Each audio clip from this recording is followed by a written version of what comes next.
Dans la sanctification, on évite le deuxième regard. Dans la sanctification, on évite la pornographie.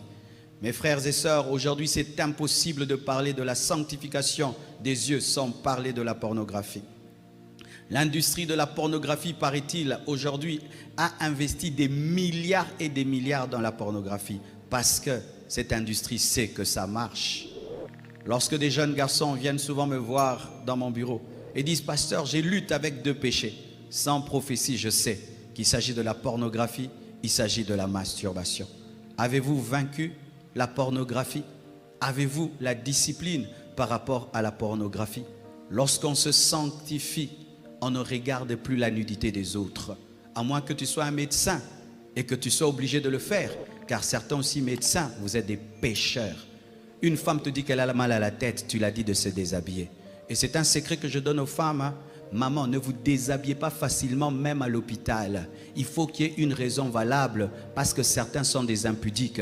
Tu as mal au dos, oh déshabille-toi. Tu as ceci, déshabille-toi. Certains, ce sont des jeunes médecins qui vont pour regarder. Ah oui, c'est pourquoi regardez chez les musulmans. Chez les musulmans, une femme a comme gynécologue une femme. Les musulmans envoient leurs femmes chez les femmes la plupart du temps. Parce qu'ils savent que le péché aussi peut être chez les médecins. Chères femmes, vous qui pensez que les médecins sont des anges parce qu'ils portent des robes blanches, ce sont des humains. Amen. Hein?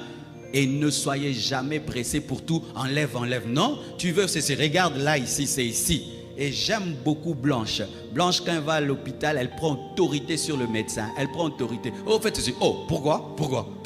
Oh, vous tous d'ailleurs sortez dehors. Vous êtes des enfants. Qu'est-ce que vous faites ici? Sortez. Oui, toi tu es une grande maman. Tu vas à l'hôpital et il y a maintenant un grand médecin avec des stagiaires et vous voulez maintenant faire vos tests et des stages sur une maman, une femme d'un grand homme. Il faut refuser. Elle refuse, elle les chasse. Et ils doivent sortir. C'est ton corps. C'est ton corps. Des fois, vous êtes hypnotisé et tout d'un coup, tu ne sais pas que tu es devenu un matériel didactique, que eux, ils ont eu un cours à l'hôpital là-bas, à l'école là-bas, et c'est maintenant toi maintenant qui deviens maintenant comme hein, la mascotte du jour, quoi. Et on se rince l'œil. Oh, vous ne savez pas, hein? Ce sont des humains. Et quand tu es un médecin, tu sais quand tu le fais. Tu sais quand tu le fais. Tu sais quand tu demandes à une femme de se déshabiller. Vraiment, il faut. Et tu sais quand c'est l'impudicité. Répands-toi.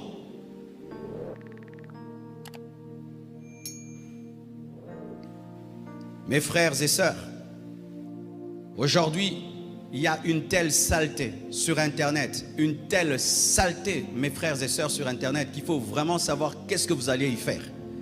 Et sincèrement, si tu as l'incapacité d'être pur sur Internet, n'y va pas. Je te le dis. Si tu es incapable d'être pur sur Internet, débarrasse-toi. Ne va pas sur Internet. Si quand tu dois confesser tes péchés, le 3/4 de tes péchés, c'est l'Internet, n'y va plus. Tu vas rater le ciel pour cela. Vous savez, mes frères et sœurs, en notre temps, la sanctification était plus facile, hein? La pornographie, c'était difficile de la voir. C'était caché, c'était dans des salles. Il fallait vraiment aller dans des salles à 1h du matin, 2h du matin. Mais aujourd'hui, c'est pourquoi, chers parents, vérifiez toujours ce que vos enfants regardent.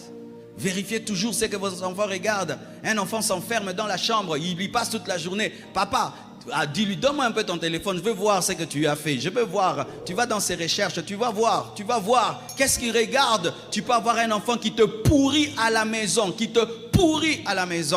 Et certains même couples, ils regardent ça ensemble. Ils disent c'est pour que ça puisse les aider. Est-ce que les chèvres regardent ça? Ils n'ont pas d'enfants. Alléluia. Oh, tu n'as pas besoin de regarder d'autres personnes pécher pour arranger ton couple. Amen, hein? Tu n'as pas besoin que d'autres pêchent pour que tu arranges ton couple. Lorsque vous le faites même avec ta femme et que ta femme est d'accord et ton mari est d'accord, Dieu n'est pas d'accord. Dieu, ce n'est pas ta femme, Dieu n'est pas ton mari. Amen. Hein? Comme mon mari supporte, comme ma femme supporte, donc ça passe. Ta femme peut accepter, ton mari peut accepter, mais Dieu n'accepte pas. Et quand votre couple en a besoin, pour que vous puissiez vous unir, vous en avez besoin, donc vous ne vous aimez pas. Tu n'attires plus ton mari. Quand ton mari a besoin de regarder d'autres femmes pour venir vers toi, tu es devenu nul et sans effet, lobate, des lobates. Oui. Et quand il vient vers toi, après avoir regardé ça, ce n'est pas avec toi qu'il le fait. Il le fait avec cette femme-là qu'il ne peut pas avoir. Parce que la sexualité, elle est aussi dans la pensée. Alléluia. Arrêtez cela, arrêtez cela. Et je dis ça, c'est pour les bébés. Hein? Ce que je prêche là, c'est pour les bébés. Mais si tu es encore à ce niveau-là, où Dieu te dit, pas, ça ne regarde pas, tu es encore un bébé spirituel malgré tes années dans le Seigneur.